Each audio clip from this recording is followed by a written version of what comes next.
जिंदगी से जुड़ी कहानियों के चैनल में आप सभी का स्वागत है। आइए सुनते हैं रंजना जायसवाल जी की लिखी कहानी अगर तुम साथ हो। खिड़की से झांकता चांद और आज मैं चांद हो जाना चाहती हूँ। ऐ रात, तू तो गवाह है मेरी उन नींदों की जो करवटें बदल बदल कर काटी हैं मैंने। पर आज मैं चाहती हूँ कि ऐ रात जरा थम थम के गुजर। सुगंधा ने अपने आप से कहा। सुगंधा आज खुश थी, बहुत खुश। सुगंधा को अशोक से हमेशा शिकायत रही कि वो उसे प्यार नहीं करते। सुगंधा के दिल में इस बात की हमेशा कसक बनी रही, क्योंकि उसके हिसाब से उन्होंने कभी घुटनों के बल बैठकर, सर झुकाकर, एक हाथ को पीछे रखकर, हाथ में सुर्ख गुलाब लेकर उसके सामने वो 3 जादुई अल्फाज नहीं बोले थे। अशोक के दोस्त विराज भी उसी की उम्र के थे, पर वह अपनी पत्नी से कितना प्यार करते थे। कहीं भी जाते तो दोनों पति पत्नी एक जैसे ही रंग के कपड़े पहनते। विराज एक पल के लिए भी शोभा का हाथ नहीं छोड़ते। फिल्मी अभिनेता और अभिनेत्री की तरह एक दूसरे की आंखों में आंखें डाले दोनों अपनी ही दुनिया में खोए रहते। तोता मैना की जोड़ी थी उनकी। प्रेम विवाह हुआ था उनका। परिवार वालों ने बहुत विरोध किया था, पर अंत में सब ठीक हो गया। उसे भी तो ऐसा ही प्रेम चाहिए था जो उसे टूट कर चाहे। पर अशोक ने सुगंधा के कभी कंधे पर हाथ रखकर फोटो तक नहीं खिंचवाई थी। वह जीवन भर पति में प्रेमी की तलाश करती रही, पर उसे वह कहीं न मिला। उसे मिला तो सिर्फ अशोक, उसका पति।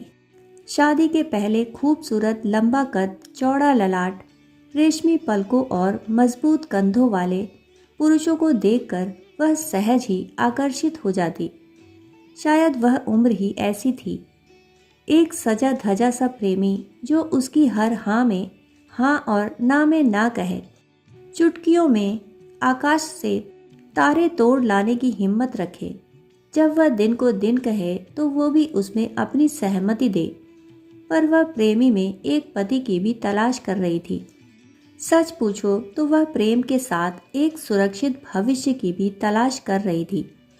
पर उसकी यह तलाश अधूरी ही रही। ना उसे प्रेमी में पति मिला और ना ही पति में प्रेमी। हर औरत अपने जीवन में कम से कम एक बार यह अवश्य चाहती है कि कोई सजीला सा राजकुमार न सही, हाड़ मांस का पुतला ही क्यों ना हो, उसके मन के किवाड़ों को हौले से खटखटाए और हृदय के उन 7 द्वारों से गुजरता हुआ प्रेम के उस अथाह सागर में डुबकी मारकर मन मस्तिष्क में हिलोरे मारता हुआ गुजर जाए। पर हर व्यक्ति के जीवन में खटखटाने वाले वो मजबूत हाथ नसीब हों जरूरी तो नहीं। हो सकता है वो किवाड़ उन उंगलियों के स्पर्श से अछूते रह जाए। धाड़! खिड़की के टकराने की आहट से सुगंधा अपने सोच के दायरे से बाहर निकल आई। अशोक के माथे पर बाल बिखरे हुए थे। तकिए को कसकर सीने से दबाए वो नींद में मुस्कुरा रहे थे। चादर तन से खिसक कर जमीन पर लौट रही थी।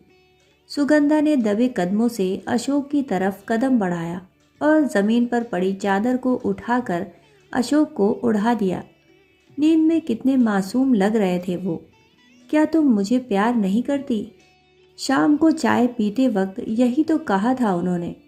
और वह अचकचा गई थी, जैसे अशोक ने उसकी चोरी पकड़ ली हो। आज शाम को वह फिर शिकायतों का पुलिंदा खोलकर बैठ गई थी। शोभा ने उसे फोन पर बताया था विराज ने वैलेंटाइन डे पर उसे कितने सारे उपहार दिए। हर रोज एक नया उपहार लेकर वह उसे चौंका देते।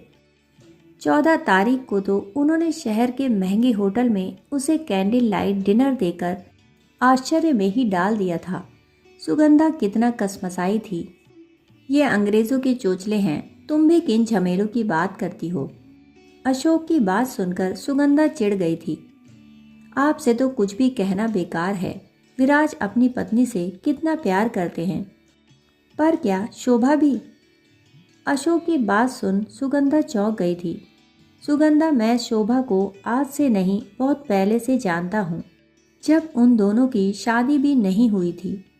जानती हो सुगंधा, शोभा विराज के इस बेपरवाह व्यवहार से बहुत परेशान है। हर समय सरप्राइज के नाम पर पैसा पानी की तरह बहाना उसे भी पसंद नहीं, पर विराज का मन रखने के लिए वह खुश होने का नाटक कर देती है।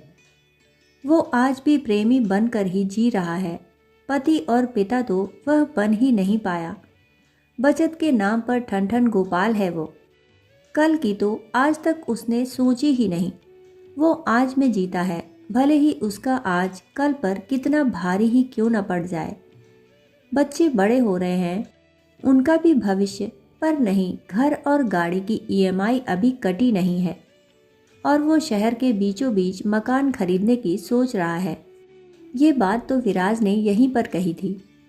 तुम्हें याद है उसने क्या कहा था?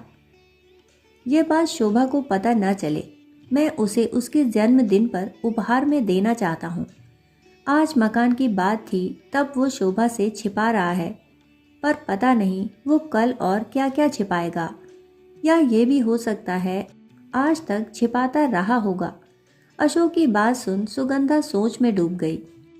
सुगंधा, हमेशा प्रेमी बनकर कब तक रहा जा सकता है?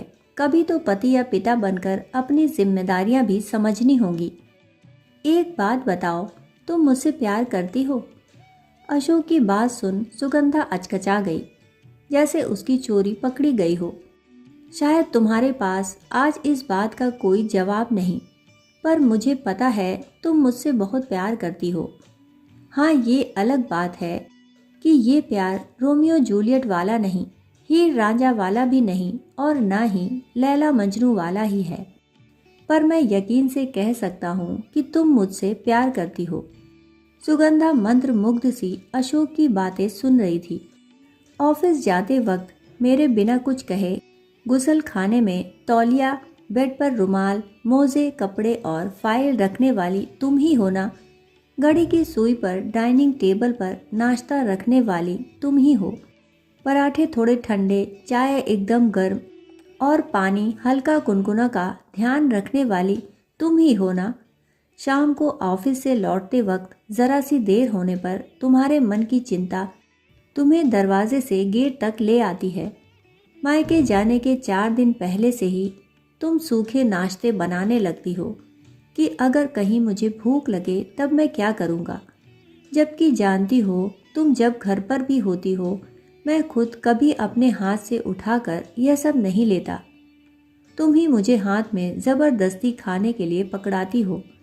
बिजली का बिल, बच्चों की फीस या फिर राशन लाना हो, सबकी जिम्मेदारी तुम ही ने तो उठा रखी है, क्योंकि तुम मुझसे प्यार करती हो। नहीं चाहती कि ऑफिस की परेशानियों में उलझा हुआ मैं घर की उलझनों में दबकर रह जाऊं। रिश्तों के रेशमी जाल को उलझने से पहले ही तुम सुलझा लेती हो। माँ सही कहती थी, माता पिता द्वारा तय की हुई शादी में प्यार शादी के पहले नहीं बाद में होता है। सुगंधा एकटक अशोक को देख रही थी। अशोक ने कितनी सरलता से सुगंधा के प्यार को समझ लिया था, पर क्या उसने भी? सुगंधा, विवाह एक एहसास है जो जीवन भर एक दूसरे को कभी तन्हा नहीं होने देता। ज़रूरी नहीं कि कोई आपके साथ चल रहा है तभी साथ है। ज़रूरी तो ये है कि किसी की मौजूदगी आपको कभी अकेला महसूस ना होने दे। मेरे लिए तुम्हारा साथ कुछ इस तरह का है। अशोक सच ही तो कह रहे थे। उनकी हंसी में उसकी खुशी कब शामिल हो गई उसे पता भी न चला। अशोक के दर्द और तकलीफ में उसकी आंखें भी तो ना जाने कब और क्यों नम हो जाती हैं। उनके आंसू उनकी पलकों पर आकर आखिर क्यों ठहर जाते हैं? यह बस एक विश्वास है जो आपको कभी कमज़ोर नहीं पड़ने देता। बस एक एहसास जो दो लोगों को आपस में जोड़े रखता है। हमारे बीच प्रेम नहीं था, पर ऐसा कुछ तो था जिसने हमें इतने सालों से बांधे रखा हुआ था। एक ऐसा बंधन जो खुशी में मजबूत और दर्द में और अधिक मजबूत हो जाता था।